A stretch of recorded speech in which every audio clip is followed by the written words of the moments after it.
श्री शिवाय नमस्तुभ्यम। महाराज, आप सभी लोग जानते हैं कि नवरात्रि में सभी लोग अपने घरों में कन्या पूजन करते हैं, कन्या भोजन करवाते हैं। और हमारी कथा में अक्सर इस प्रश्न के बारे में पूछा जाता है कि कन्या पूजन हमें कब करवानी चाहिए, कितनी कन्याओं को बुलवाना चाहिए, कितने साल की कन्याएं बुलानी चाहिए, उनका क्या खिलाएं और भेंट में क्या देना चाहिए, कन्या पूजन कैसे करना चाहिए, सारी अद्भुत जानकारी आपको इस वीडियो में हम देने वाले हैं।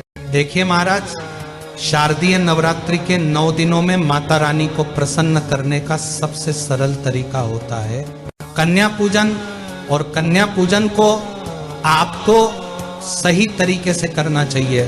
देखिए महाराज, जब भी आप कन्या को अपने घर पर बुलाएं और वह आपके घर पर आए तो सबसे पहले आप उनके पैरों को किसी पात्र में जरूर अपने हाथों से धुलवाएं। और अगर आप चाहे तो दूध और गंगा जल भी इस जल में मिला सकते हैं। और साथियों, बाद में इस जल को आप अपने पूरे घर में छिड़क सकते हैं और बचे हुए जल को किसी पेड़ में जाकर डाल सकते हैं। महाराज, ये बहुत ही शुभ माना जाता है और हमारे पूरा घर पवित्र हो जाता है। देखिए महाराज, अब प्रश्न ये आता है कि हमें कितनी बड़ी कन्या बुलानी चाहिए। तो महाराज, आपको छोटी से छोटी कन्या बुलवानी चाहिए। जैसे 2 साल की बच्चियों या 5 साल की बच्चियों, और वैसे तो 10 साल तक की कन्याओं को आप कन्या पूजन के लिए बुला सकते हैं, पर अगर 5 साल से काम की कन्या बुलाए तो और ज़्यादा अच्छा रहेगा। आप अपने जैसे ही उनके पैर धो दिए, उसके बाद में आप सभी कन्याओं को टीका लगाएं, उनको अक्षत भी लगाएं और लाल चुनरी उड़ाए।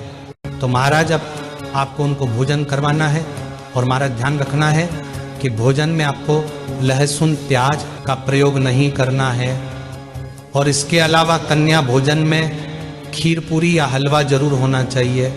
और उन्हें आराम से भोजन करने दें, खुशी से भोजन करने दें।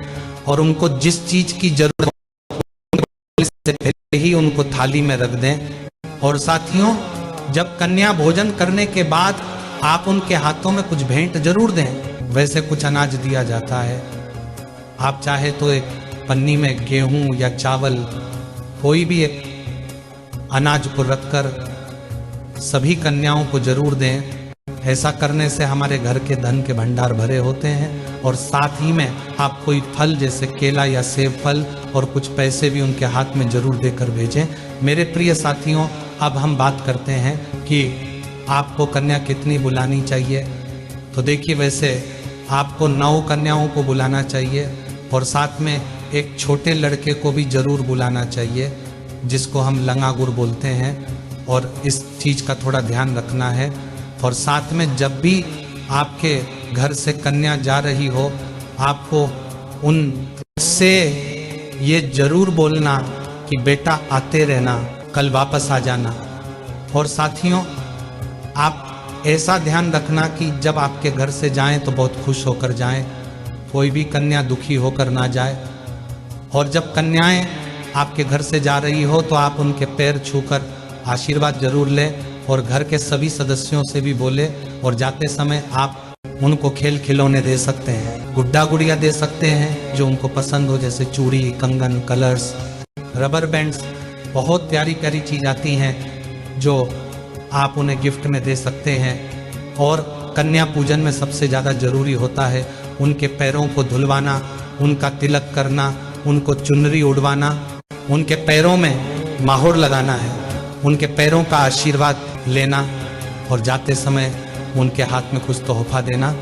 तो साथियों, इन चीज़ों का विशेष रूप से ध्यान दें। और महाराज, हम तो ऐसी ही आशा करेंगे कि आपकी यह नवरात्रि बहुत ही ज़्यादा खास रहे। महाराज, अब आखिरी में यह प्रश्न आता है कि हमें कन्या पूजन कब करना चाहिए। तो देखिए साथियों, विशेष रूप से नवरात्रि के 9 दिनों में से आप किसी भी एक दिन कन्या पूजन करवा सकते हैं, आपको पूरा फल मिलेगा। पर कन्याओं का पूजन करने का नवरात्रि में 2 दिन बहुत बड़े माने जाते हैं, अष्टमी और नवमी तिथि, क्योंकि इसी दिन लोगों के घरों में अष्टमी और नवमी पूजी जाती है। और ज़्यादातर लोग अष्टमी के दिन ही कन्या पूजन करवाते हैं। तो आप चाहे तो कन्या पूजन अष्टमी या नवमी के दिन भी करवाएंगे तो भी कोई परेशानी नहीं। बाकी 9 दिनों में से किसी भी एक दिन कन्या पूजन करे, कोई परेशानी नहीं। और कन्या पूजन आप किसी भी दिन सुबह 8 बजे से दोपहर 12 बजे के बीच में हो जानी चाहिए, क्योंकि यही शुभ मुहूर्त होता है। तो महाराज अब हम आशा करते हैं कि आपको आपके सभी प्रश्नों का जवाब कन्या भोजन से जुड़ा हुआ मिल गया होगा। पर अभी भी आपके मन में अगर कोई प्रश्न बचा हुआ है तो आप हमसे कमेंट करके पूछ सकते हैं। और आप हमारी ये वीडियो कहाँ से देख रहे हैं कमेंट में ज़रूर बताएं, और चैनल को सब्सक्राइब याद से कर दें। श्री शिवाय नमस्तुभ्यं महाराज।